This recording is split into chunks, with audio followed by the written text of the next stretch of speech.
je voudrais vous inviter à vous abonner à cette page et à recruter d'autres gens qui vont s'abonner. Pour quelle raison? Parce que c'est une chaîne qui est consacrée à la dézombification du peuple noir. Vous savez, en ma qualité de théologien, d'historien et d'expert en management public, je décide de mettre toute mon énergie et toute l'équipe qui travaille avec moi décide aussi de mettre toute son énergie à la dézombification du peuple noir. L'émission s'appelle Lumière sur le monde. Eh bien, cette lumière, ce n'est pas moi. Cette lumière, c'est le travail que nous faisons ensemble. Lorsque tout à coup, on réalise qu'on nous a roulé dans la farine, on réalise qu'on nous a trompés pendant, n'est-ce pas, des siècles, et que tout à coup, nous prenons conscience de nos ressources, nous prenons conscience de notre identité, et ayant pris conscience de tout cela, nous prenons la décision de partager ce que nous sommes, ce que nous comprenons avec les autres. Donc, nous avons besoin d'avoir une masse critique d'hommes et de femmes noirs réveillés qui vont changer, n'est-ce pas, leur pays respectif pour la gloire de nos ancêtres. Nos ancêtres méritent cela. Ils se sont sacrifiés pour nous et c'est à nous aujourd'hui de prendre le relais. Comment on le fait? On le fait en se dézombifiant et en dézombifiant les autres. Je vous invite donc à liker ce qui se fait sur cette chaîne, à le sharer, à le partager avec les autres, à vous abonner et si vous l'avez fait déjà, à recruter d'autres qui vont s'abonner. On est ensemble, on garde le moral car tant que va le moral, tout va.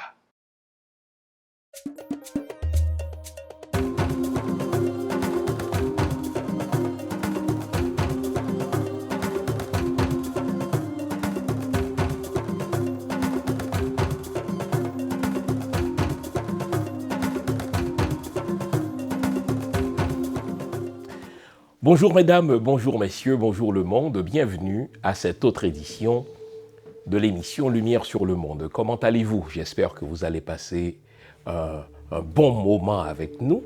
J'espère aussi que vous avez passé une bonne semaine et que vous serez tout à fait disposés et disponibles pour analyser avec nous ce qui se fait chez nous, dans les pays noirs, en matière d'insécurité. En sorte qu'aujourd'hui, nous allons tenter de décortiquer la problématique de l'insécurité dans les pays noirs en général et en Haïti en particulier. Car ne nous trompons pas, ce qui se fait en Haïti est souvent un laboratoire de ce qui va se faire dans d'autres pays africains ou de ce qui est en train de se produire dans les pays africains. En sorte que si nous comprenons bien ce qui se fait en Haïti en matière d'insécurité, cela nous permettra du même coup de comprendre ce qui s'est fait en Libye, ce qui est en train de se faire ou qui s'est fait dans des pays comme le Mali, le Burkina Faso, le Niger, etc. Ne nous trompons pas, derrière la soi-disant problématique d'insécurité, il y a des théoriciens de la néocolonisation, il y a des théoriciens de géopolitique qui disent ce qu'il faut faire pour que des pays riches comme les nôtres, mais faibles militairement, ne profitent jamais de leurs richesses, mais qu'au contraire, ces richesses-là profitent à d'autres pays qui sont toujours les mêmes, c'est-à-dire les pays occidentaux. Je vous fais une mise en garde. Quand vous analysez un phénomène social, quand vous analysez un phénomène économique, in fine, il s'agit toujours d'argent. Quand vous analysez un phénomène politique, ne vous limitez jamais à ce que vous voyez. Car ce que l'on voit est généralement une projection d'un écran de fumée. Un écran de fumée qui est mise en scène, qui est mise en place, qui est conçue par des stratèges des pays occidentaux, qui est conçue par les théoriciens de la néocolonisation, de manière à empêcher monsieur et madame tout le monde de voir clair dans ce qu'il vit, dans ce qu'il subit, de manière à empêcher monsieur et madame tout le monde de comprendre les véritables enjeux. Voilà pourquoi comme je prends plaisir à vous le dire régulièrement, eh bien, il y a des théoriciens de la néocolonisation qui vont prendre plaisir à projeter de nouvelles affaires dans les anciennes affaires, en sorte qu'il y a toujours une affaire qui vient s'ajouter à une première affaire pour oublier l'affaire originelle. De quoi il s'agit quand on parle d'insécurité dans des pays comme le Mali? De quoi s'agit-il véritablement quand on parle d'insécurité dans des pays comme le Burkina Faso? De quoi s'agit-il véritablement quand on parle d'insécurité dans des pays comme la Libye ou tenez dans des pays comme Haïti? Toujours de la même chose, toujours de la même affaire. Il s'agit d'une insécurité géopolitique. Et donc, nous allons ce matin nous appesantir à la problématique de l'insécurité en Haïti, voir ce qu'elle n'est pas. Quand vous entendez les nouvelles, quand vous écoutez la radio, quand vous regardez la télé, on parle d'une guerre de gangs en Haïti.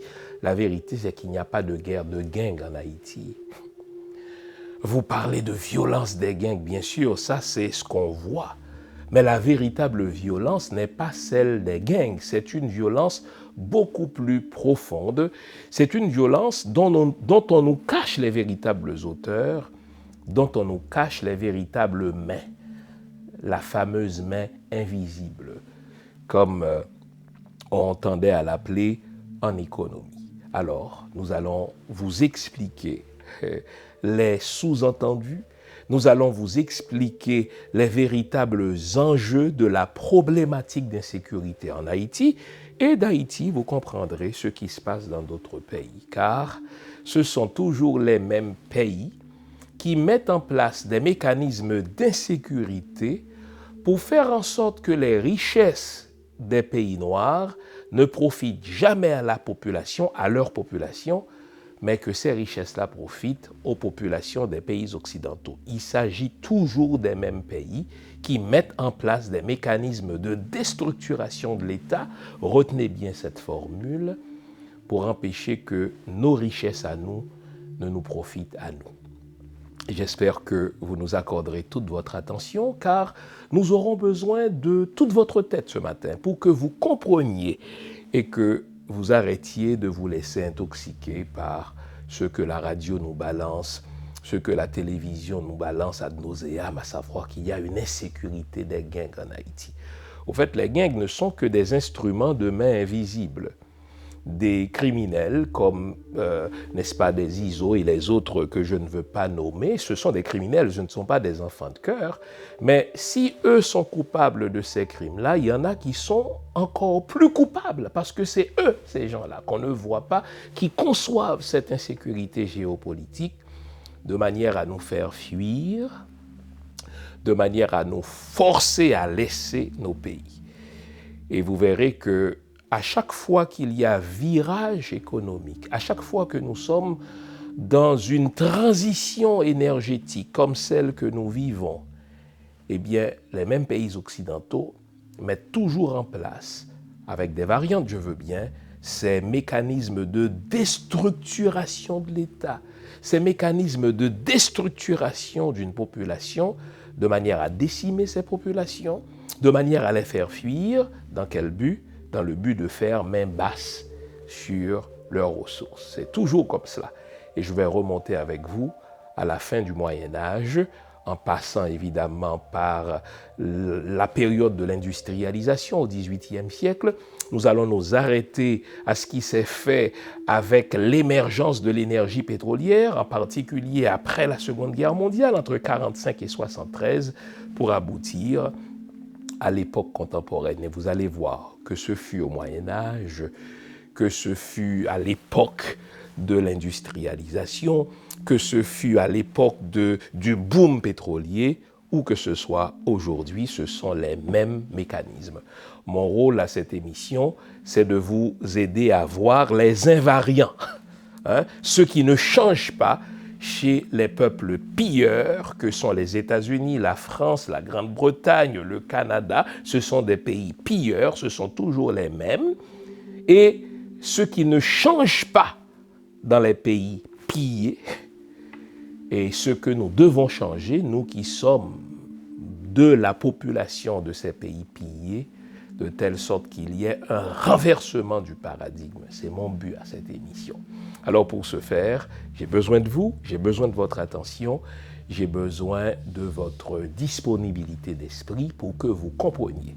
À cette émission, nous n'encourageons pas des comportements émotionnels, nous voulons vous aider à comprendre les véritables enjeux, ce qu'on ne dit pas ailleurs, ce qu'on ne dit pas dans les radios, ce qu'on ne dit pas dans les télévisions. Les radios, les télévisions en général répètent ce qui a été écrit, ce qui a été conçu, bref, les lignes de communication conçues par les chancelleries.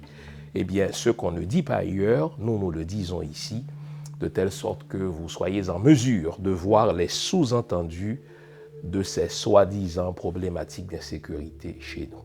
Vous notez que c'est toujours dans des pays soi-disant pauvres qu'il y a de l'insécurité. La vérité, c'est que ces populations pauvres vivent sur des territoires extrêmement riches, d'où la principale raison de l'insécurité chez nous.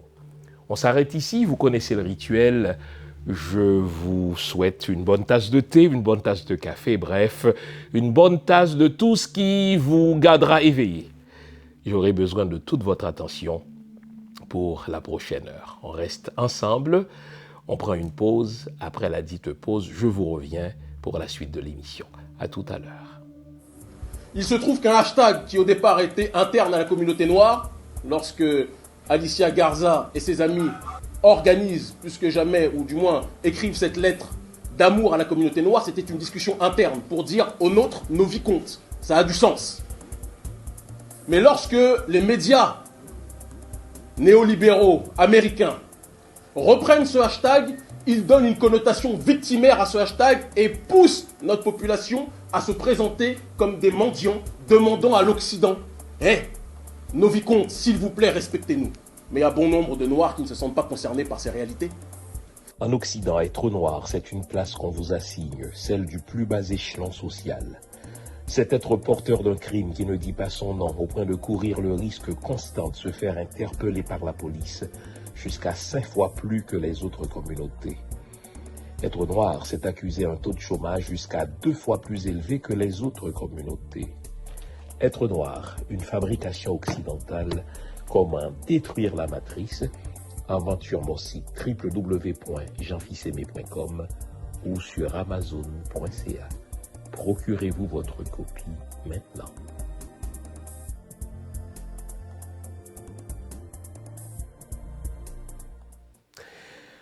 Alors avant la pause, on s'était promis de décortiquer la soi-disant problématique d'insécurité dans des pays noirs, la soi-disant problématique d'insécurité en Haïti. Donc je vais commencer avec le cas d'Haïti et j'irai de temps en temps glaner d'autres exemples dans d'autres pays noirs pour vous aider à comprendre.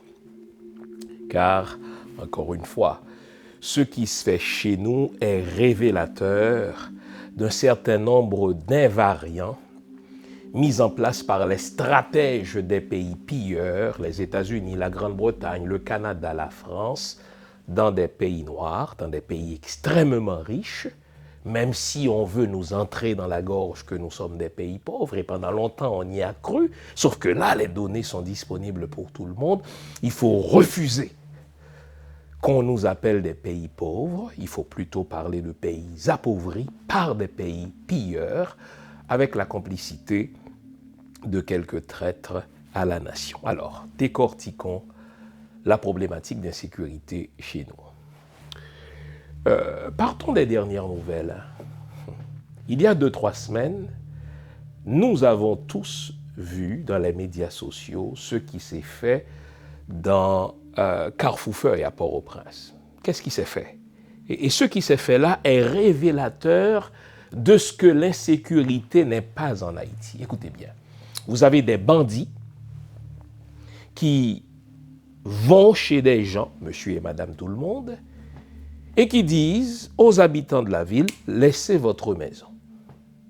9 fois sur 10, ils ne les tuent pas. 9 fois sur 10, ils ne les agressent pas. ils leur disent, ces bandits-là leur disent, laissez votre maison. D'autres fois, pour marquer l'imaginaire, ils vont piller certaines maisons. Pour marquer l'imaginaire, ils vont y foutre le feu. Mais en général, ils disent aux habitants de la ville, laissez votre maison, laissez votre domicile, allez ailleurs. Mais ça, les amis, ce n'est pas une guerre de gang.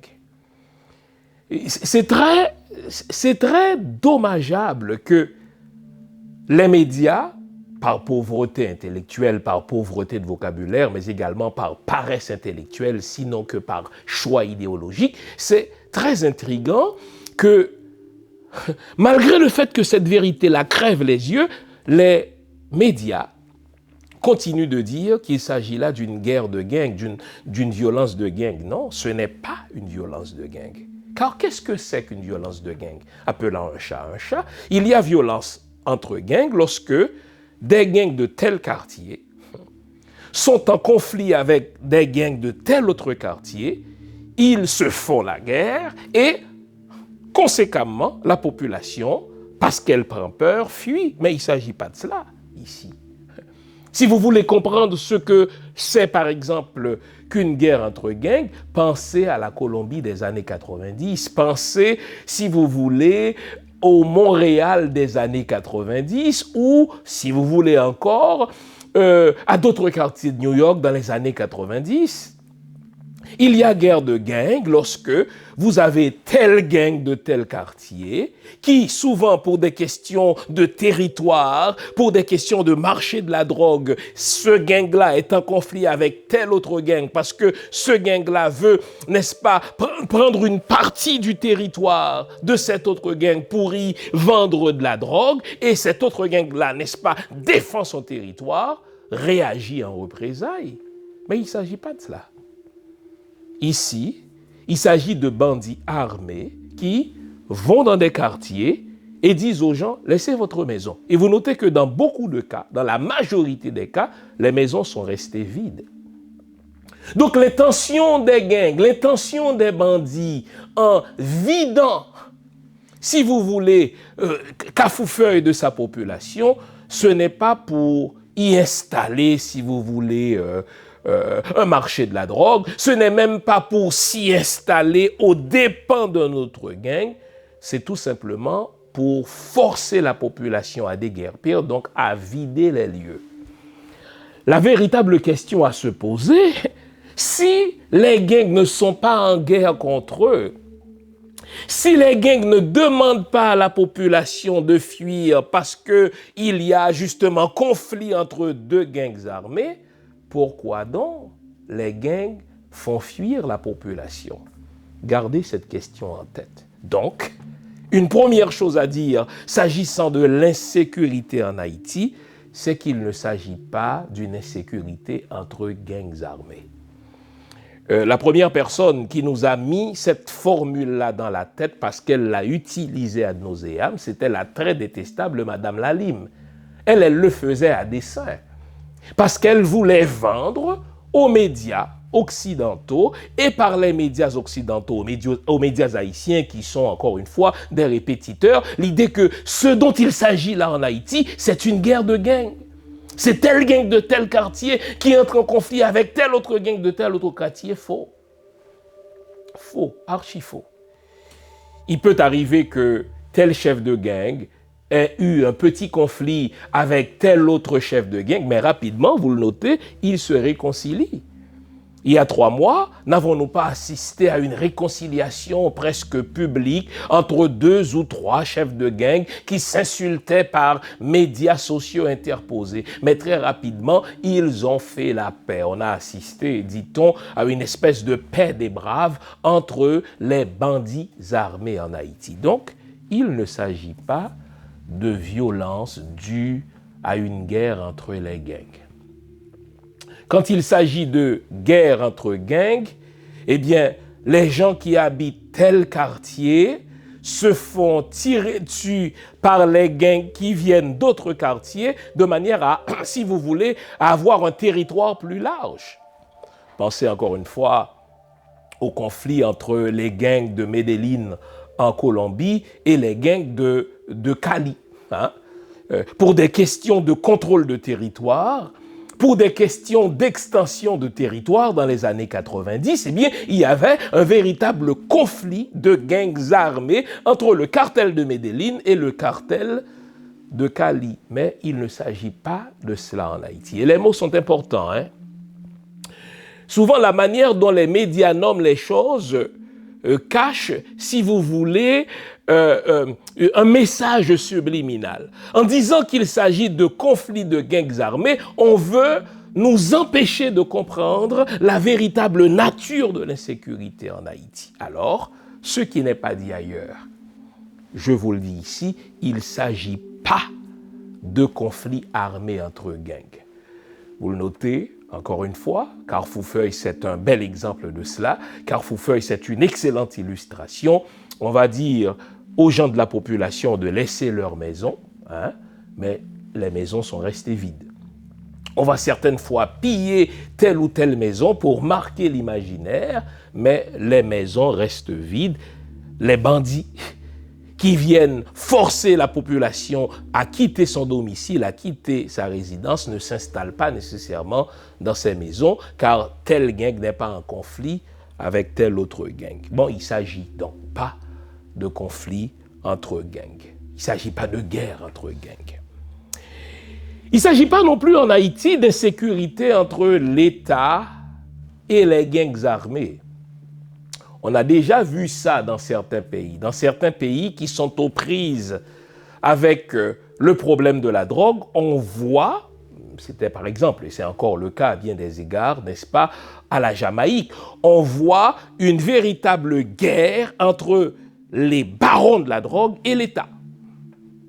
Les barons de la drogue constituent un véritable État parallèle, ils sont armés, ils ont leur service de renseignement, ils ont beaucoup d'argent, parfois ils vont soudoyer même des gens de l'armée, des gens de la police qui leur refilent des informations, et donc certaines fois on assiste, n'est-ce pas, à une guerre entre l'État et les gangs armés. J'ai pris l'exemple de la Jamaïque, j'aurais pu prendre l'exemple, n'est-ce pas, du Nicaragua, j'aurais pu prendre l'exemple, n'est-ce pas, de la Colombie. Mais en Haïti, il ne s'agit pas de cela. Les gangs et l'État ne sont pas en guerre. En fait, l'État et les gangs ont précisément le même patron. Je vous aiderai à comprendre qui est le véritable patron. Notez-vous pas que les gangs font ce qu'ils doivent faire, c'est-à-dire faire fuir la population dans certains quartiers précis, et l'État fait ce qu'il doit faire, c'est-à-dire rien. Je reprends de la formule. Donc, non seulement ne s'agit-il pas d'insécurité due à une guerre entre les gangs, ne nous laissons pas, si vous voulez, berner par les médias occidentaux, à la tête desquels on retrouve souvent des paresseux, de faux intellectuels, mais il ne s'agit pas non plus, en Haïti et dans nos pays noirs, de guerre entre l'État et les gangs. En Haïti, encore une fois, les gangs armés et l'État ont le même patron. Les gangs font ce qu'ils doivent faire, terroriser la population, faire fuir la population. À Carrefour-Feuille, c'est ce qu'on a vu, n'est-ce pas, au cours des dernières semaines. Donc, les gangs font ce qu'ils doivent faire, ce qu'on leur demande de faire, ce qu'on leur dit de faire. Les gangs exécutent les ordres qu'ils reçoivent, terroriser la population, faire fuir la population. Les gangs le font. Et l'État en Haïti fait ce qu'il doit faire. Qu'est-ce que l'État en Haïti fait? Rien. Donc l'État fait ce qu'il doit faire, c'est-à-dire rien. En sorte que, vous notez qu'à aucun moment, un ministre d'Ariel Henry n'a jamais été menacé par les gangs. À aucun moment, Ariel lui-même n'est menacé par les gangs. À aucun moment, le chef de la police n'a jamais menacé tel chef de gang. Et les chefs de gang ne menacent pas non plus le chef de la police. Donc vous qui êtes des personnes intelligentes, il n'y a qu'une conclusion à tirer, c'est que l'État et les gangs ne sont pas en conflit. s'ils ne sont pas en conflit, tandis que toute personne raisonnable s'attendait à ce que l'État pose des actions contre les gangs, et que tout le monde devrait s'attendre à ce que les gangs posent des actions contre l'État, eh bien, la seule conclusion à tirer, puisque l'État et les gangs ne sont pas en conflit, la seule conclusion à tirer, c'est que l'État et les gangs sont au service de la même cause, l'État et les gangs sont au service du même patron. Et en réalité, l'État d'Ariel Henry et les gangs d'Iso, de Vitellum, tous ces salopards-là, travaillent pour le même patron. Vous me connaissez, je vais vous faire languir quelques moments avant que je ne vous dise pour qui travaillent les gangs et l'État en Haïti, pour qui travaillent les gangs et certains États croupions dans des pays africains. C'est les mêmes paradigmes. C'est le même paradigme, ce sont des invariants. Donc, allons-y par élimination, la fameuse via negativa. Il ne s'agit pas de guerre entre gangs armés. Il ne s'agit pas, n'est-ce pas, s'agissant d'insécurité en Haïti, d'une guerre entre l'État et les bandits. L'État et les bandits font précisément le même travail. L'État ne fait rien, laissant toute la place aux gangs. Et les gangs terrorisent la population sans être menacés par l'État. L'insécurité en Haïti n'est pas politique.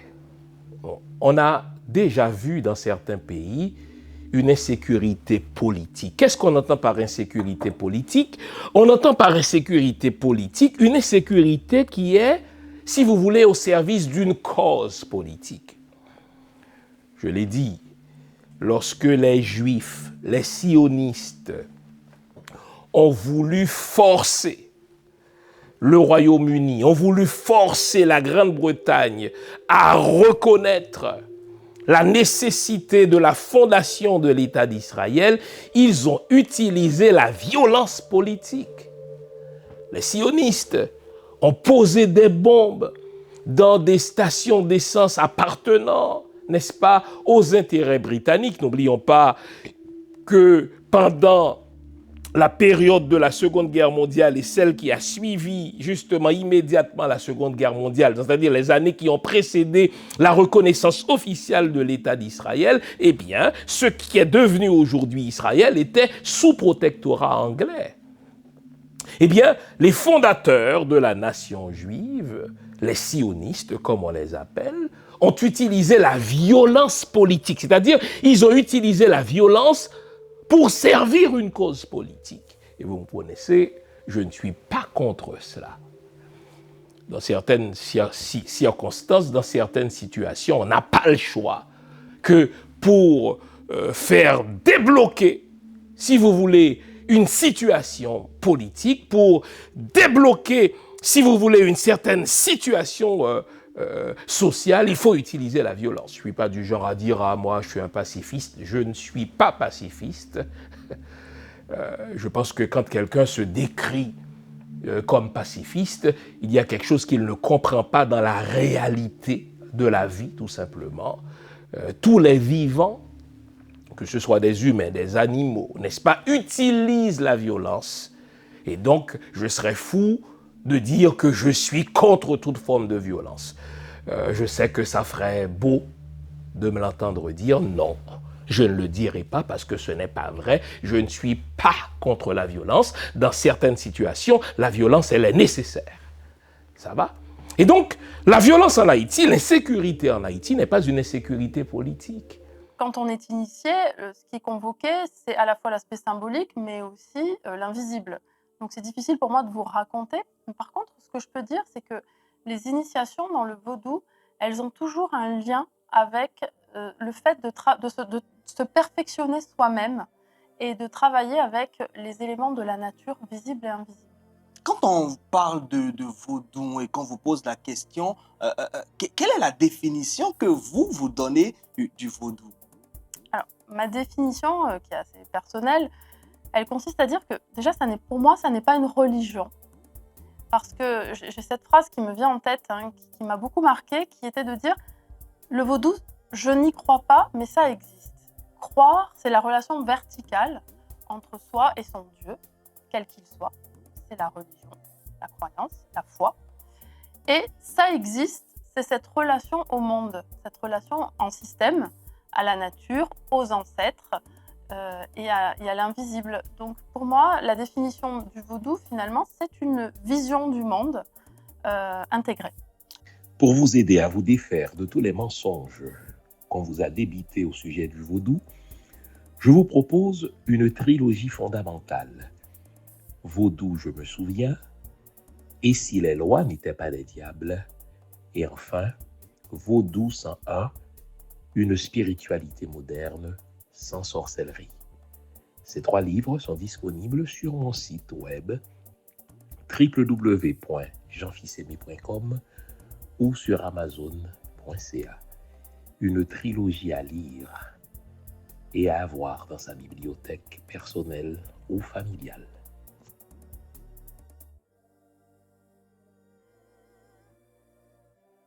On parle d'insécurité politique lorsque l'insécurité est au service d'une cause politique. J'ai pris l'exemple, n'est-ce pas, de l'État d'Israël dans les années 40. Je prends l'exemple des Palestiniens aujourd'hui. Des Palestiniens qui sont agressés. Des Palestiniens qui sont, si vous voulez, exploités par un certain État d'Israël. Eh bien, ils n'ont pas le choix, ces Palestiniens-là. Je ne les condamne pas, d'utiliser la violence pour réagir face à la violence de l'État d'Israël. Attention, je ne parle pas de la violence de la population juive. En général, la population juive réclame ce que tout être humain réclame, pouvoir vivre, n'est-ce pas, sans danger sur son territoire, pouvoir vaquer à ses occupations. Mais l'État d'Israël est un État voyou. Il faut appeler les choses par leur nom. Et donc, pour réagir à la violence de l'État voyou d'Israël, les Palestiniens utilisent la violence. Et là non plus, je ne condamne pas. Et ça, c'est une violence politique. On peut voir, dans d'autres cas, une violence politique. Tenez, au Québec.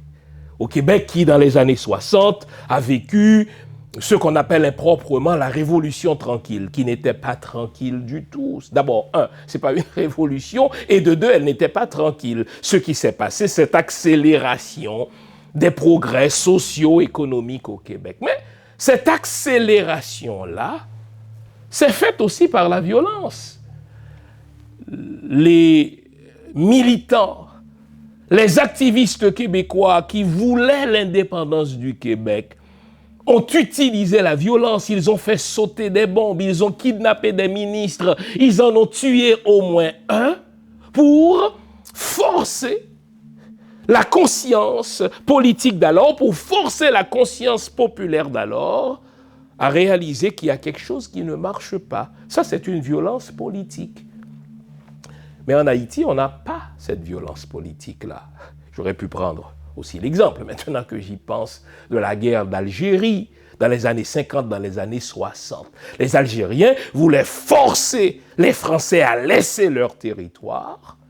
Après avoir négocié, après avoir parlementé, après avoir publié des manifestes, les Français qui sont des parasites, l'État français, c'est un État parasite, puisque l'État français ne voulait pas laisser le territoire des Algériens, les Algériens ont utilisé avec raison la violence politique pour forcer les Français à laisser leur territoire.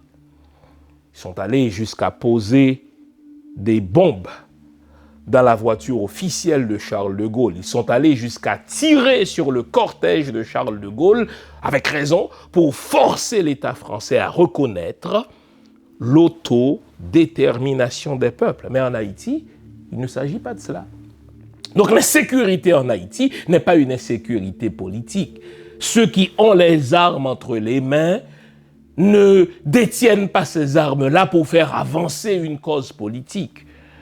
C'est vrai que de temps en temps, comment il s'appelle, Barbecue, qui veut nous faire rire, tente de se faire passer pour une espèce de révolutionnaire qui veut changer la situation du peuple. C'est de la foutaise tout cela, ils ne comprennent rien à rien. Ce sont des gens que d'autres utilisent, on leur met des armes entre les mains pour servir une cause beaucoup plus inavouable, beaucoup plus profonde. Mais l'insécurité en Haïti n'est pas une insécurité politique.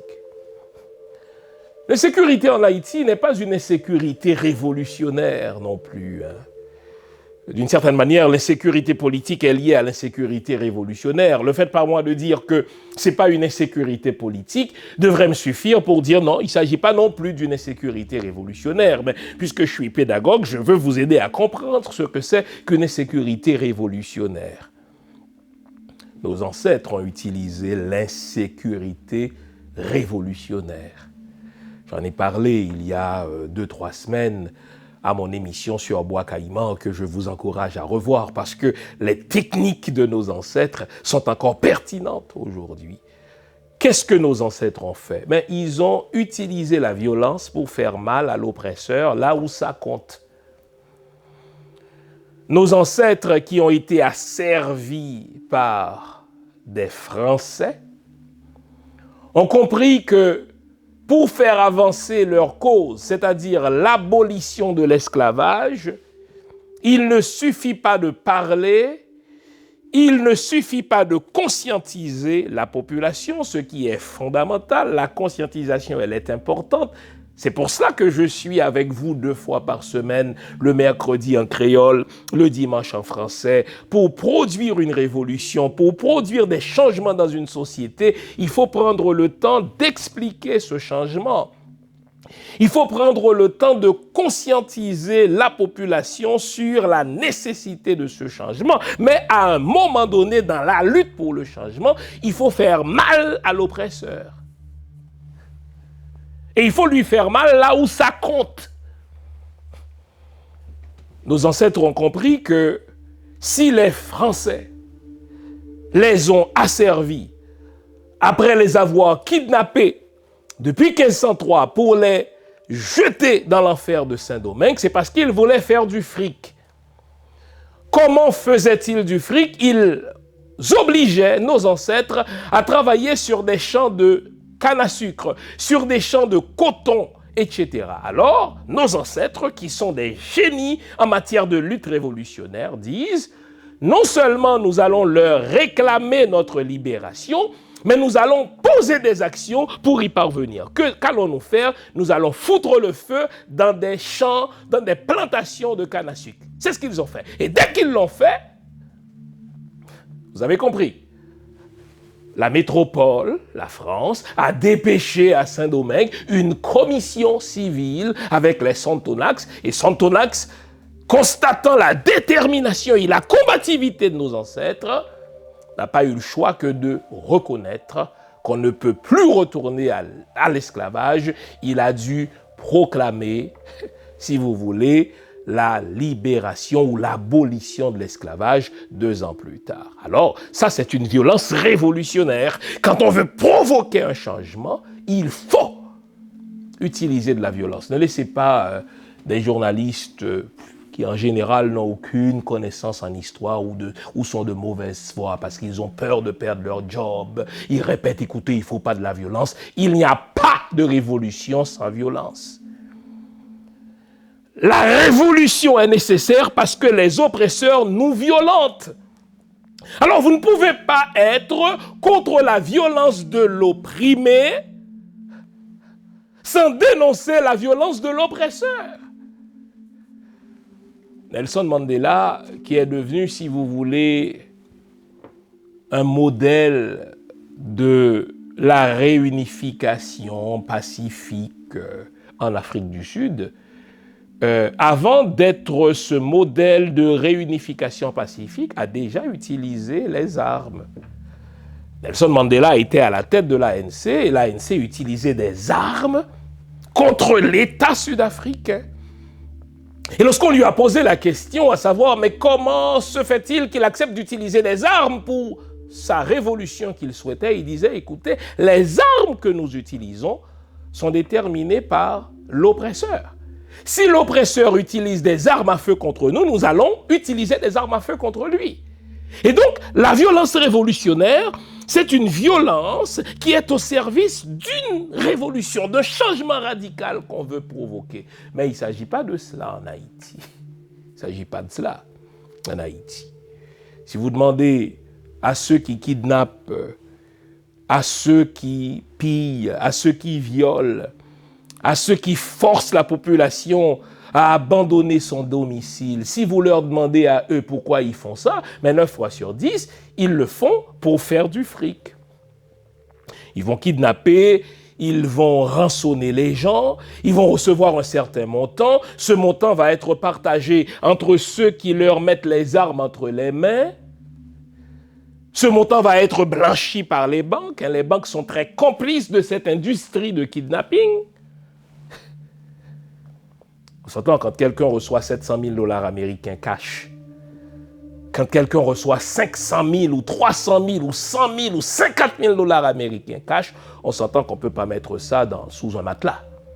Donc les banques acceptent, ont à elles, de blanchir cet argent parce que les banques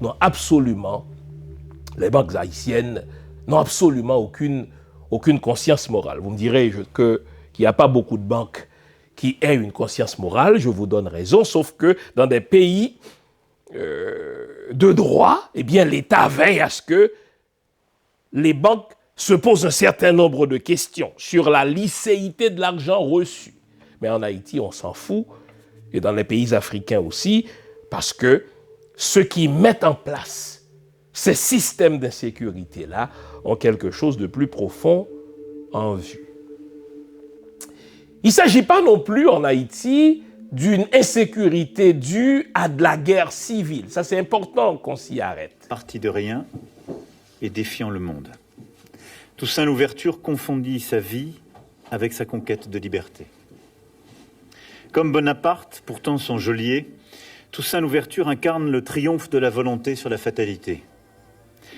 Né dans l'esclavage, mais ayant reçu la nature d'un homme libre, selon ses propres mots. Né vers 1743 sur une plantation de Saint-Domingue où la captivité, le labeur et les maladies faisaient succomber les esclaves avant leurs 40 ans, il savait la griffe du fouet sur la chair et la douleur des entailles sur la peau. Il découvrit aussi que ses parents, venus de l'actuel Bénin, avaient été séparés au moment de leur asservissement. Il éprouvait comme orphelin de mère la violence de l'esclavage qui détruit toute dignité et remplace par la chaîne des maîtres les liens de la famille. Toussaint Louverture transforma cette condition en ambition, car rien ne l'effraya jamais. « Frappez, si vous osez », lança-t-il un jour au gérant de la plantation. Toussaint Louverture avait montré sa trempe. Il se révéla dans toute sa force de caractère et l'acuité de son intelligence. Le gérant en fit son cocher, bientôt son second, et le mena vers l'affranchissement. Un nouveau regard sur Toussaint Louverture, le magnifique et le sublime. La toute dernière biographie de Toussaint Louverture, l'homme, le stratège, le politique, le gestionnaire et le visionnaire. Un livre à lire et à relire en vente sur mon site www.jeanfils-aimé.com ou sur amazon.ca. Un nouveau regard sur Toussaint Louverture, le magnifique et le sublime. Procurez-vous votre exemplaire maintenant.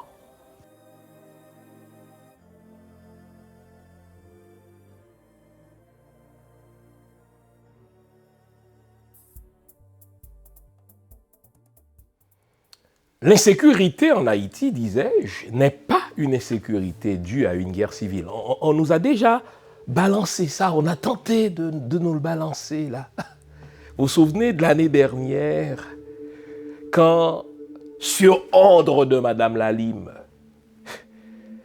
certains gangs prenaient le contrôle de certains terminaux de distribution de carburant, je dis bien sur ordre de Madame Lalime, on a tenté de nous faire croire qu'il y avait une guerre civile. Mais la vérité, c'est que il n'y a pas de guerre civile en Haïti.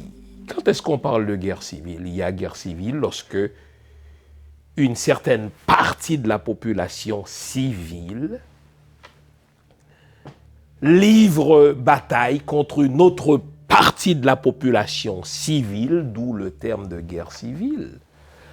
Les États-Unis ont connu une guerre civile en marge de leur indépendance. Il y avait des gens qui voulaient couper le pont avec la Grande-Bretagne avec l'Empire britannique du roi George, c'était des révolutionnaires. Il y avait d'autres qui ne voulaient pas couper le pont, qui voulaient rester dans l'Empire. On les appelle des royalistes ou des loyalistes. Eh bien, ceux-là ont fait la guerre. Par la suite, il y avait des gens qui étaient contre l'esclavage et d'autres qui étaient pour l'esclavage.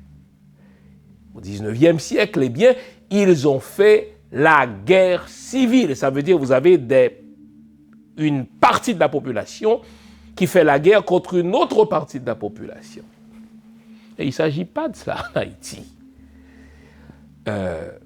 Nous n'avons pas ce réflexe-là dans notre culture. Par le passé, au 19e siècle, on a appelé certaines luttes de pouvoir improprement des guerres civiles, mais il n'y en a pas eu. C'est généralement d'anciens soldats, d'anciens militaires, d'anciens activistes qui voulaient prendre le pouvoir sous le leadership d'un seul et qui marchaient contre Port-au-Prince, qui réagissaient, mais on n'a pas le réflexe de la guerre civile. Une partie de la population du Sud qui va se soulever contre la population du Nord ou une partie de la population du Nord qui va se soulever. Non, on n'a pas de cela en Haïti. Donc l'insécurité en Haïti n'est pas une insécurité due à une guerre civile. Et je vais défaire un autre mythe. L'insécurité en Haïti n'est pas due à de la pauvreté. J'entends des sociologues raconter cette bêtise. Ah mais vous savez, il y a de l'insécurité parce que la population est si pauvre. Voyons, la pauvreté haïtienne ne date pas d'aujourd'hui. Bien sûr que la pauvreté peut créer certains cas de banditisme, mais il y en a dans tous les pays. Dans tous les pays. Mais l'insécurité qu'on vit en Haïti n'est pas due à de la pauvreté. Il ne faut pas faire ça. Hein.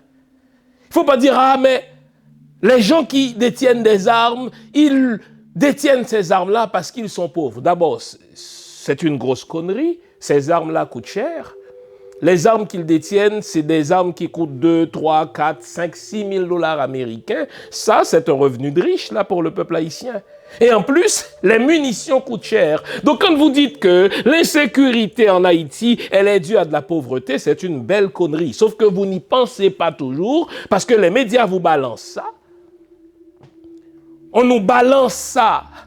Parce que c'est conçu par les théoriciens, encore une fois, des géopolitiques des pays pilleurs comme le Canada, les États-Unis, la France, etc. Ils disent, ah mais vous savez, c'est dû à de la pauvreté. Faux. La population haïtienne a toujours été, dans sa majorité, une population pauvre.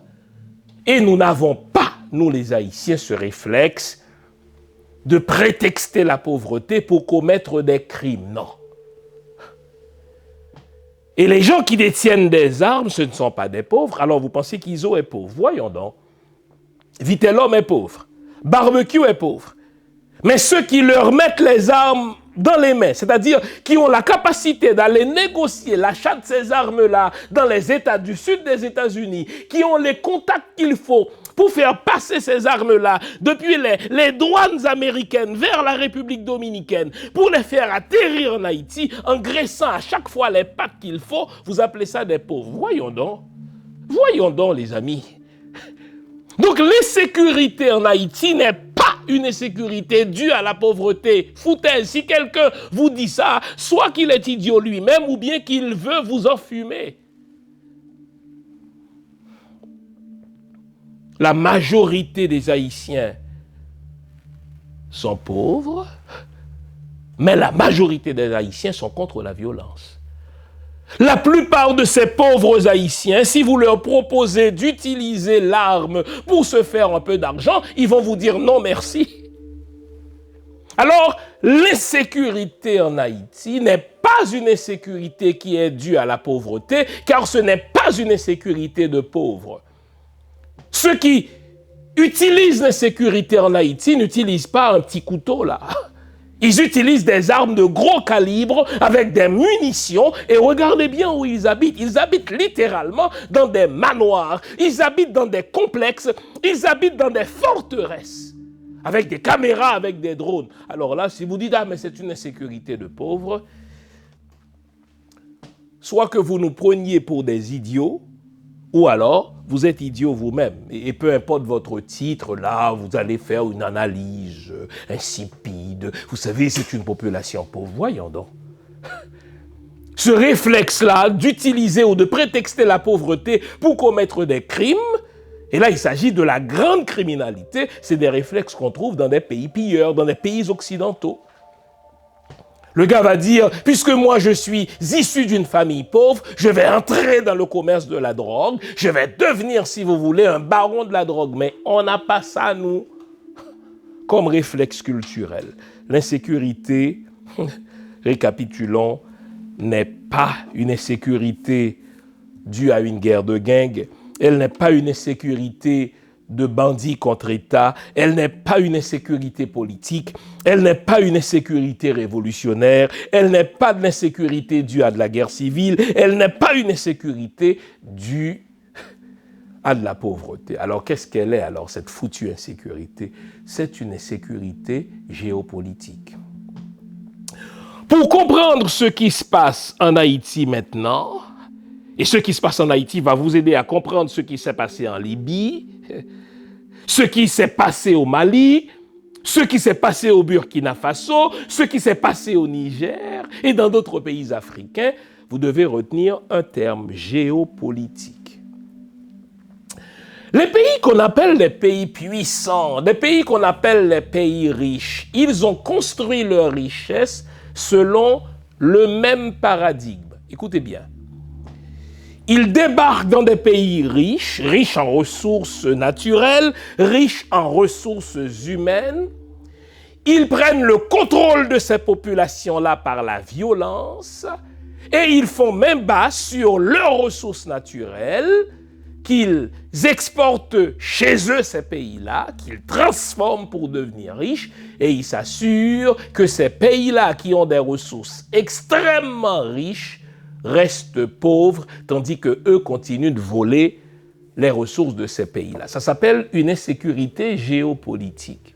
Vous nous l'avez demandé, nous avons le plaisir de vous apprendre que désormais, nos émissions, toutes nos émissions, sont disponibles avec des sous-titrages en 3 langues, en français, en anglais et en créole. Nous sommes conscients que l'émission Lumière sur le monde est devenue une véritable plateforme familiale autour de laquelle des parents et des enfants se réunissent pour s'informer de ce qui se fait en Haïti, en Afrique ou ailleurs dans le monde. Pour vous faciliter la vie, nos émissions sont désormais disponibles avec des sous-titrages en 3 langues, français, créole et anglais. Nous progressons avec vous, nous marchons avec vous de manière à relever nos communautés et nos peuples. Nouveau, toutes nos émissions sont disponibles avec des sous-titrages en français, en anglais et en créole. L'insécurité à laquelle nous assistons, c'est une insécurité géopolitique, c'est une insécurité qui a pour motivation des problèmes économiques que je vais vous expliquer. C'est une insécurité qui a pour motivation des enjeux de défense, des enjeux de sécurité, que je vais vous expliquer. Et c'est une insécurité qui a pour source des enjeux politiques ou idéologiques que je vais vous expliquer. Et c'est tout cela que recoupe le mot géopolitique internationale. Des enjeux économiques, des enjeux de défense, des enjeux de sécurité et des enjeux, n'est-ce pas, des enjeux idéologiques ou des enjeux politiques. Je vous ai dit au début de l'émission qu'à chaque fois qu'on est dans une transition énergétique, qu'on est dans une période de virage économique, on a assisté à l'émergence de l'insécurité dans certains pays, mais une insécurité qui est conçue et mise en place par d'autres pays. Je vous avais promis de vous ramener à la fin du Moyen-Âge, le bas Moyen-Âge, 1450. Les pays pilleurs, qui ont toujours été des pays européens, avaient un problème de territoire. Ils étaient trop nombreux sur un territoire exigu. C'est encore le cas en Europe. Ils sont 500 millions sur un petit territoire si vous comparez l'Europe, n'est-ce pas, au continent africain.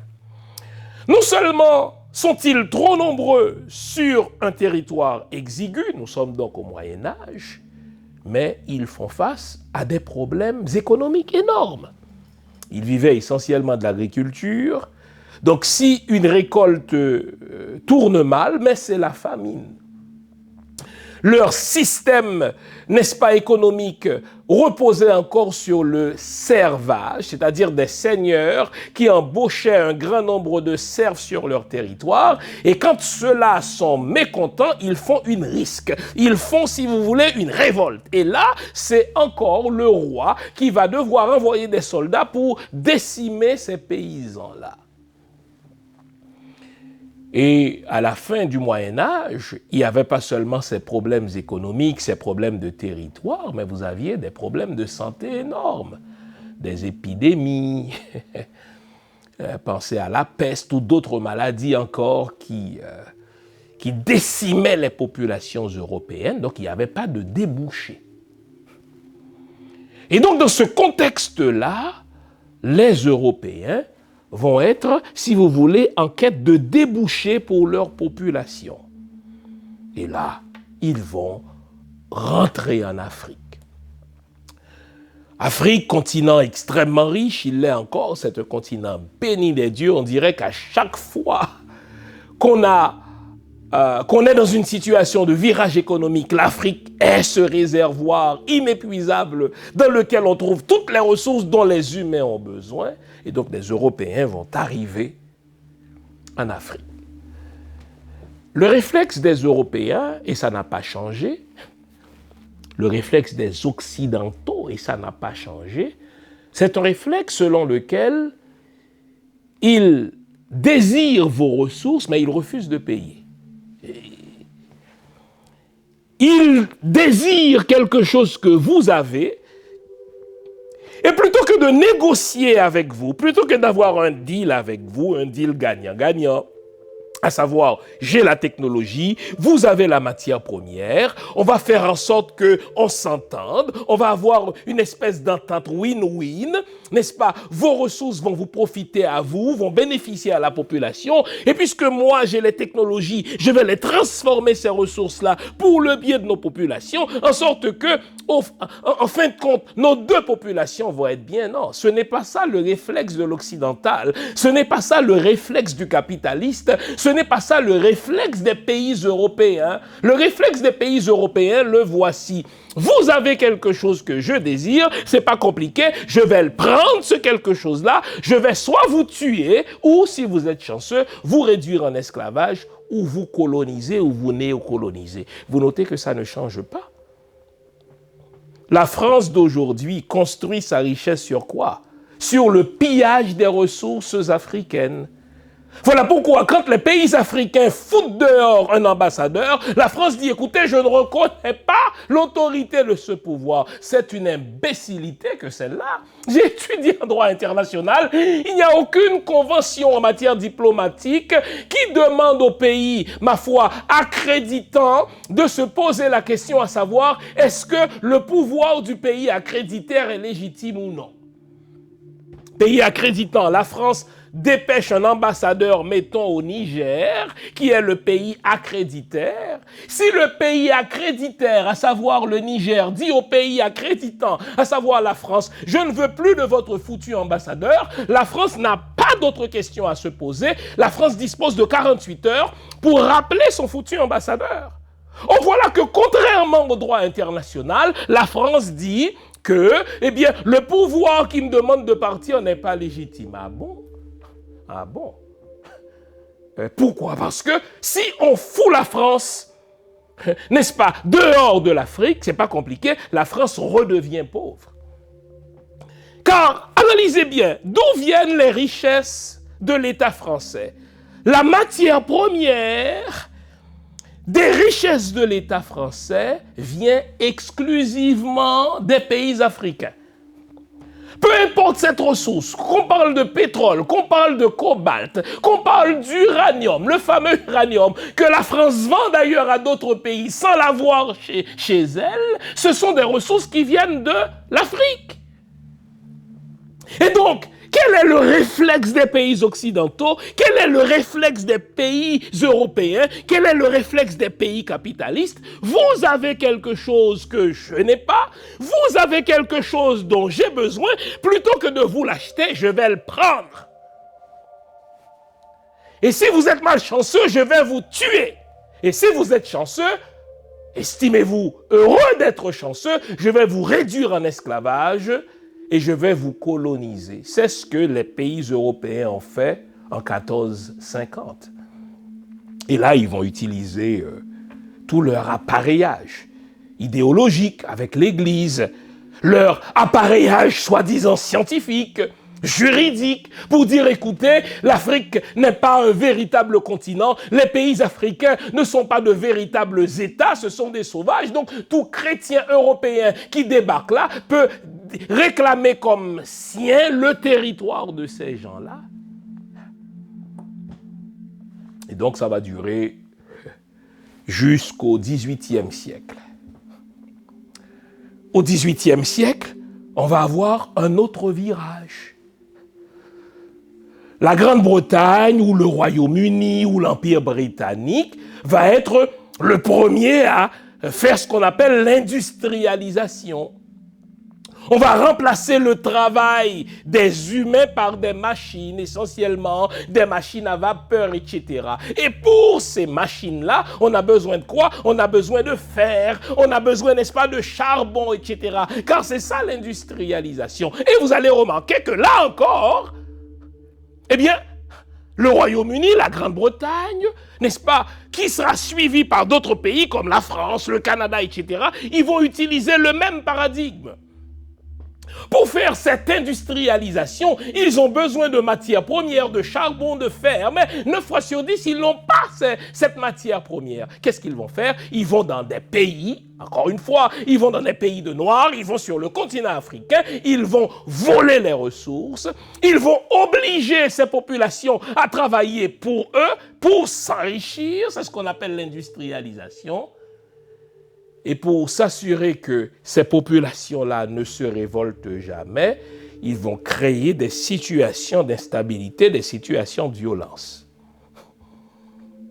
Et c'est là où leurs historiens vont nous balancer des bêtises, à savoir, ouais, mais les Européens qui sont arrivés en Afrique, ils ont pu asservir les populations africaines parce que les pays africains étaient en guerre les uns contre les autres. Mais, bon Dieu, les humains ayant un certain fond de violence, sinon un fond de violence certain, peuvent faire la guerre, mais ça ne vous donne aucun droit de débarquer chez eux pour voler leurs ressources, les dresser les uns contre les autres. C'est ce qu'ils vont faire, n'est-ce pas, au bas Moyen-Âge. Donc vous notez que quand il y a transition, les pays pilleurs vont provoquer, si vous voulez, une situation d'instabilité, une situation de violence. Cela leur permet, dis-je, de faire main basse sur les ressources de ces pays-là, de les décimer, ces populations-là, et de les déplacer.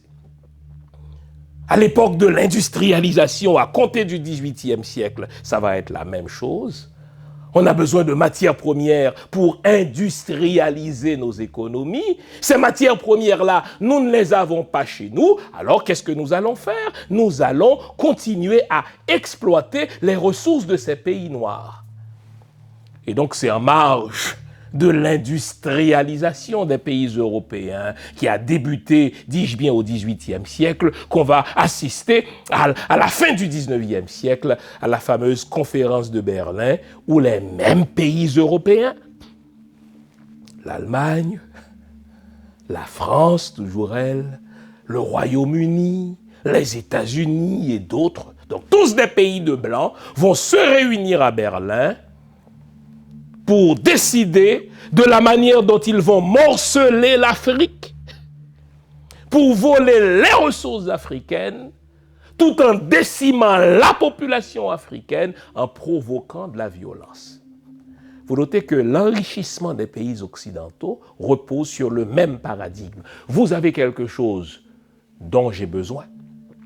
Vous avez quelque chose que je veux, je refuse de payer pour cela. La France ne paye pas pour les ressources africaines. Dans les années 50, la France s'est assurée que tout ce qui se trouve dans les sous-sols des pays africains qu'on appelle la France-Afrique, tout ce qui se trouve dans leur sous-sol appartiendrait à la France. Ils appellent ça faire de la business. Et le président Macron a le toupet de regarder les gens dans les yeux pour leur parler d'éthique, pour leur parler d'autodétermination des peuples. C'est pas compliqué. L'État français, c'est un État voleur. C'est pas compliqué. L'État canadien dont on va parler, c'est aussi un État voleur. Tous ces pays occidentaux s'enrichissent en pillant les ressources des autres. Ils refusent de payer quand vous avez quelque chose dont ils ont besoin. Ils provoquent la violence chez vous, ils vous assassinent, ils vous pillent, ils vous déplacent de manière à faire main basse sur vos ressources. Au bas Moyen-Âge, on a vu cette émergence de la violence au service de la géopolitique. À l'époque de l'industrialisation, on a vu cette même violence. Maintenant, après la Seconde Guerre mondiale, où on va assister à l'émergence de l'énergie pétrolière, où on va assister à un boom pétrolier entre 1945 et 1973, on va avoir le même paradigme de violence. Je vous l'explique. Nouveau, bonne nouvelle, toutes les émissions Lumière sur le monde se trouvent désormais en mode podcast. Cela veut dire que vous pouvez continuer à vaquer à vos occupations tandis que vous nous écoutez. Où que vous soyez, dans votre voiture, à l'épicerie, au travail, en faisant vos courses, ou à la maison. Toutes les émissions Lumière sur le monde en français et en créole sont en mode podcast.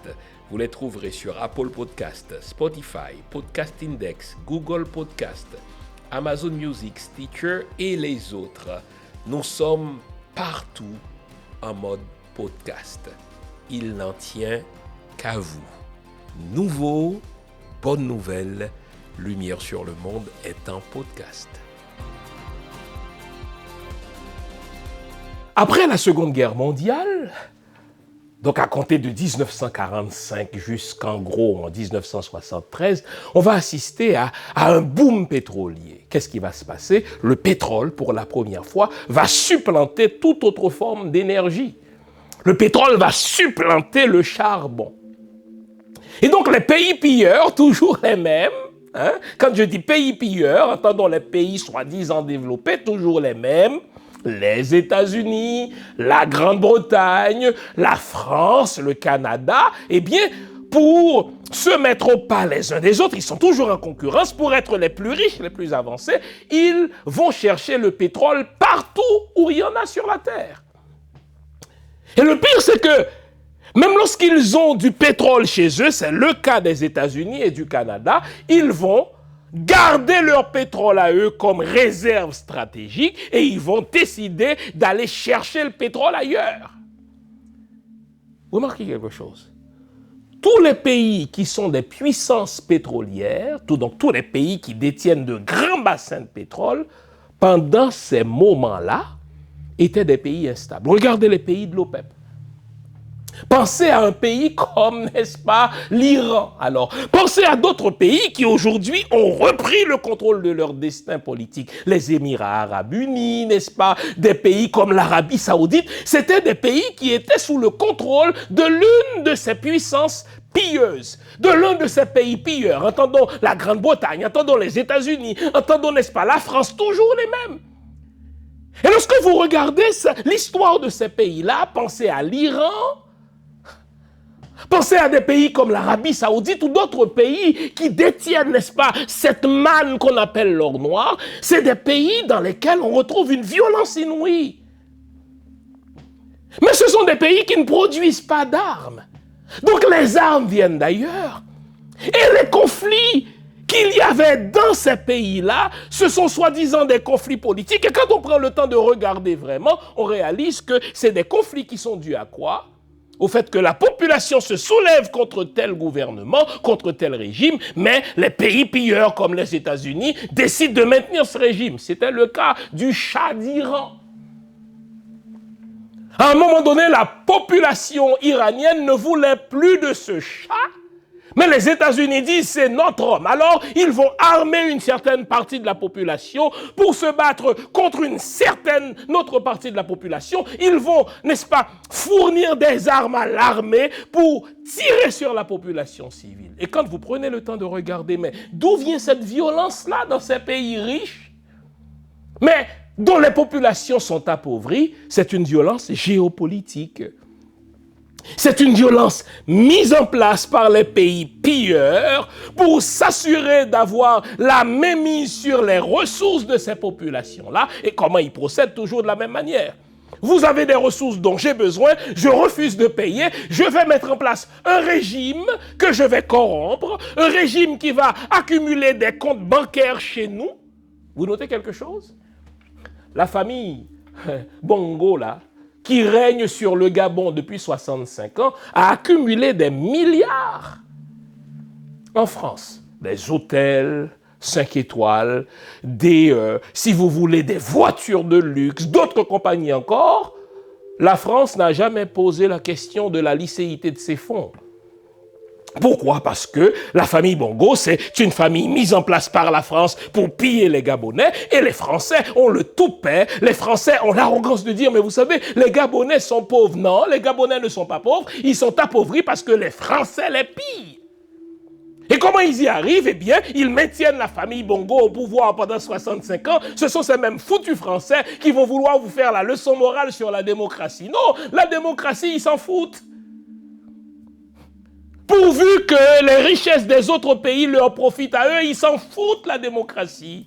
Ils gardent les Bongos au pouvoir. Les Bongos, n'est-ce pas, thésaurisent de l'argent chez eux, hôtels, n'est-ce pas, voitures de luxe. La France n'a jamais condamné. Et maintenant que Bongo est renversé, faisons attention à ce qui se passe là, n'est-ce pas, au Gabon, c'est un jeu, hein. Et là, il montre tout ce que les Bongos ont détourné.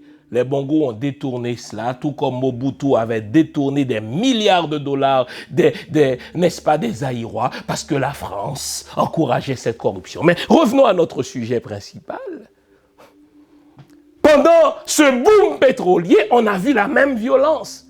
Dans des pays qui ont du pétrole, le pétrole qui enrichissait les mêmes pays pilleurs, et pour s'assurer de faire main basse sur le pétrole de ces pays-là, eh bien, que font les États-Unis, la Grande-Bretagne et la France? Ils mettent un système de violence chez eux. Il y a toujours de l'instabilité.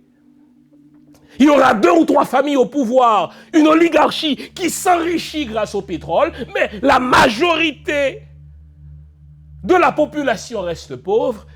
Et quand on voit qui enrichit cette ressource énergétique, le pétrole, c'est toujours les mêmes pays pilleurs. Donc vous notez, il y a des invariants. À la fin du Moyen-Âge, on va chercher les ressources ailleurs, on refuse de payer, on décime la population, on met en place des gouvernements qui vont nous enrichir tout en appauvrissant leur propre population. Pendant l'industrialisation, on fait la même chose, on veut industrialiser nos économies, mais on n'a pas la matière première, eh bien, on va se rendre là encore dans des pays noirs, on va voler leurs ressources, on va décimer leur population, donc on va créer de la violence, et cette matière première sera acheminée chez nous. À l'époque du boom pétrolier 45-73, le même paradigme. Donc vous voyez les invariants. On met en place des gouvernements croupions dans des pays riches en pétrole, mais dont les populations sont pauvres. On crée de l'instabilité, on envoie des armes à une partie de la population contre une autre partie de la population. On crée de l'instabilité et on s'enrichit. Et si aujourd'hui des pays comme Dubaï, des pays comme l'Arabie Saoudite, n'est-ce pas, commencent à profiter de leurs ressources, c'est pas compliqué, c'est parce qu'ils ont foutu dehors les Anglais, c'est parce qu'ils ont foutu dehors les Américains, ils ont repris le contrôle. Vous notez que le BRICS qui se fait là, fait peur aux Américains, parce qu'on a dit ce n'est pas normal que les États-Unis nous règnent dessus à cause de leur dollar, tandis que leur économie est en baisse. Nous allons créer un nouveau paradigme. À la fin du Moyen-Âge, vous voyez ce qui s'est passé. Violence dans des pays qui ont des ressources, violence créée par des pays européens. À l'époque de l'industrialisation, violence dans des pays qui ont la matière première comme le charbon et le fer, mais violence créée par les mêmes pays pilleurs. À l'époque du boom pétrolier 45-73, violence dans les pays de l'OPEP qui sont riches en pétrole, mais violence provoquée par les mêmes pays pilleurs. Et aujourd'hui, nous sommes dans un autre virage énergétique. Les pays pilleurs, après s'être enrichis aux dépens de nos pays noirs, désormais pour se donner bonne conscience, veulent une économie verte. Ah, mais c'est partout dans les télés, c'est partout à l'école, économie verte, je veux bien. Mais pour faire cette économie verte, les mêmes pays pilleurs ont besoin de ressources qu'ils n'ont pas. Ils ont besoin de cobalt, ils ont besoin d'uranium, ils ont besoin, n'est-ce pas, d'iridium, toutes des ressources que nous avons chez nous, mais que eux n'ont pas. Et puisque eux, ils sont à un certain niveau de leur développement qui leur permet de faire de l'économie verte, qu'est-ce qu'ils font? Le même paradigme. Ils vont créer de la violence chez nous parce que nous avons des ressources pour lesquelles ils ne veulent pas payer. Ils créent de la violence chez nous pour nous faire fuir, de telle sorte qu'ils font même bas sur nos ressources. Tandis que nos populations fuient, nos populations s'appauvrissent, ils mettent à la tête de nos pays des gouvernements croupions avec qui ils font des deals de pillage et de vol. Et puis, on dit, bon Dieu, d'où vient cette violence? C'est une violence géopolitique. Et pour vous aider à comprendre ce qui se passe en Haïti, regardons ce qui s'est passé en Libye. Je vais donc terminer en prenant ces quelques exemples africains et vous comprendrez enfin que la violence en Haïti, c'est une violence fabriquée par les États-Unis, le Canada et la France, les mêmes foutus pays pilleurs qui, pour faire leur économie verte, volent nos ressources. Et pour y arriver, il faut qu'ils déciment nos populations, il faut qu'ils fassent fuir nos populations. Vous comprenez? Le programme Biden vise quoi? À faire fuir la population haïtienne vers les États-Unis. Bientôt, le Canada va embarquer dans le jeu. Le Canada va donner des visas à qui tu veux, n'est-ce pas, aux Haïtiens. Dans quel but? De faire fuir la population, de telle sorte que les compagnies minières américaines, les compagnies minières canadiennes, les compagnies minières françaises puissent faire même bas sur nos ressources et continuer à se donner bonne conscience en disant que nous sommes un pays pauvre. Faux. Nous sommes des pays riches, mais pillés par ces mêmes foutus pays qu'on retrouve depuis la fin du Moyen-Âge, qui mettent en place un paradigme de pillage. Vous avez des ressources dont j'ai besoin, je refuse de payer, je crée de la violence chez vous, et je négocie au rabais avec des bandits pour continuer à enrichir nos populations. Regardons ce qui s'est passé en Libye, dans cette dernière séquence de l'émission. Depuis plus de 40 ans, il est le visage de la fiabilité, du sérieux et du professionnalisme en matière de produits financiers. Son nom, Louis-Yves Lucien. Pour toutes vos questions concernant la vente, l'achat, le financement ou le refinancement d'une propriété au Québec, c'est lui la solution. Louis-Yves Lucien, au téléphone 514-867-8352. Son email, lilucien@royallepage.ca. Louis-Yves Lucien, la fiabilité à portée de main. Regardons en terminant quelques exemples. La Libye, pays extrêmement riche en pétrole. Du pétrole que la France veut voler. Et puisque la France, quand elle veut une ressource, elle refuse de payer, eh bien, ce qu'elle fait, la France de Nicolas Sarkozy, en complicité avec les États-Unis de Barack Obama, en complicité avec le Royaume-Uni, ils ont décidé que le régime libyen n'était pas démocratique. Ils vont créer de l'instabilité dans ce pays en armant des opposants à Kadhafi. Ils ont donc créé une guerre civile en Libye. Ils ont assassiné Kadhafi. Et Kadhafi, une fois mort, vous avez vu quelque chose? Le territoire libyen est morcelé. Il est sous le contrôle de divers gangs armés. Et qui a le contrôle du pétrole libyen aujourd'hui? Je vous le donne en mille. la compagnie française Total. À partir de la Libye, la France a décidé de contrôler les ressources de tous les pays du Sahel. Parce que c'est une zone extrêmement riche. Et donc tout à coup, vous entendez parler de groupes djihadistes, vous entendez parler de groupes terroristes qui menacent des pays africains. C'était le cas par exemple avec le Mali. Et dans un premier temps, le gouvernement Mali qui a été à juste titre renversé par le colonel Goïta, faisait affaire avec la France. La France envoyait son armée, soi-disant pour aider l'armée malienne à combattre, n'est-ce pas, les terroristes. Mais qu'est-ce qu'on a remarqué, c'est que les terroristes sont armés par la France. Donc vous notez, les terroristes reçoivent des armes françaises pour combattre contre l'État malien qu'elle est censée, la France, aider. Lorsque le colonel Goïta a vu ça, ce jeu de chat et de la souris, déstructuration de l'État, ils ont botté le derrière aux Français. C'est précisément ça que la France faisait au Burkina Faso. La France prétendait aider l'État, n'est-ce pas, burkinabé, mais en même temps, la France arme les groupes terroristes contre l'État. On l'a chassé de là.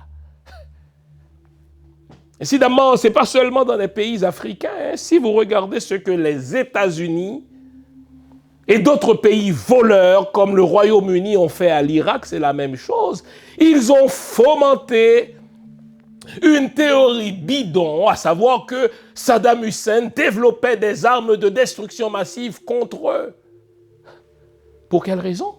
Pour voler le pétrole irakien. Une fois qu'ils ont renversé Saddam Hussein, eh bien, Dick Cheney, le très détestable Dick Cheney, a donné une conférence de presse. Il ne s'est même pas gêné. Il a dit, écoutez, maintenant que c'est nous qui l'avons renversé, Saddam Hussein, eh bien, c'est nos compagnies à nous qui devront contrôler les ressources pétrolières irakiennes. Donc, cette guerre en Irak, c'était une guerre géopolitique pour le vol des ressources des Irakiens.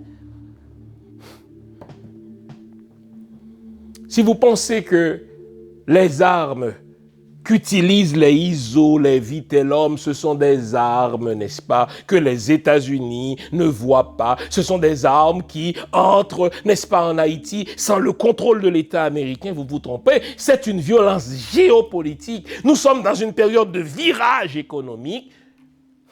Ces pays pilleurs ont besoin de nos ressources. Ils utilisent le même paradigme.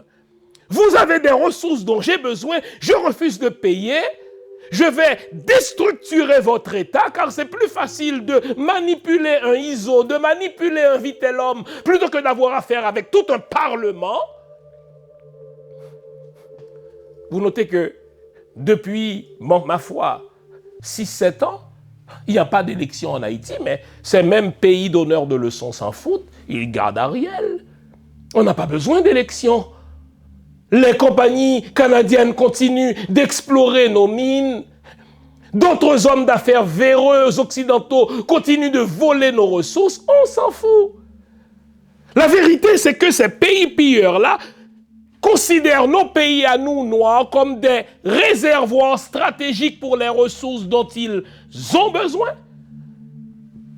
Et ils nous utilisent en même temps comme des déversoirs de déchets dont ils n'ont pas besoin. Et donc, on nous utilise comme des espèces de rats de laboratoire, on pille, on vole nos ressources, puisqu'on ne veut pas payer. Il est plus facile soit de mettre des gouvernements croupions, mais de créer de l'instabilité, en sorte qu'il y a toujours de la violence chez nous, donc on ne peut jamais voir clair pour développer nos pays. Et vous notez que même nos armées sont des armées de répression intérieure. Vous notez que il y a certaines technologies auxquelles ils ne nous donnent pas accès. Il n'y a pas un seul pays africain, à l'exception du Mali, qui depuis qu'il s'est rapproché, n'est-ce pas, de la Russie, aujourd'hui dispose d'une certaine technologie pour contrôler son espace aérien. Il n'y a pas un seul pays africain qui ait le contrôle de son espace aérien. La France fait ce qu'elle veut. Hein? On parle d'autodétermination des peuples, on parle, n'est-ce pas, d'espace aérien qui est réservé aux États-Unis, aux autres pays, mais le continent africain, tous ces pays pilleurs y entrent comme ils veulent. L'armée de ces pays-là n'a pas le droit d'accéder aux technologies qui leur permettraient de gérer leur espace. Il y a certaines armes auxquelles on ne nous donne pas droit. Aucun pays africain, à l'exception de l'Afrique du Sud, qui fut jusque-là un pays de blancs dirigé par des blancs racistes, aucun pays africain n'a accès à l'énergie nucléaire. C'est pour nous empêcher de nous défendre en cas d'agression venant de la France, des États-Unis et du Royaume-Uni. Tout ce qu'on a dans nos pays, ce sont des armées de répression intérieure. Quand la population se soulève contre un certain gouvernement, la France, les États-Unis, le Royaume-Uni vont peser sur un bouton et tel général va envoyer son armée tirer sur sa population. Donc la violence qui se fait chez nous, c'est une violence géopolitique. C'est une violence pour le contrôle de nos ressources, comme on l'a vu. C'est une violence pour des questions de défense. Ces pays pilleurs ont besoin de ressources pour faire avancer leur industrie militaire. Ils n'ont pas ces ressources-là, ils les volent chez nous. C'est une violence à saveur idéologique.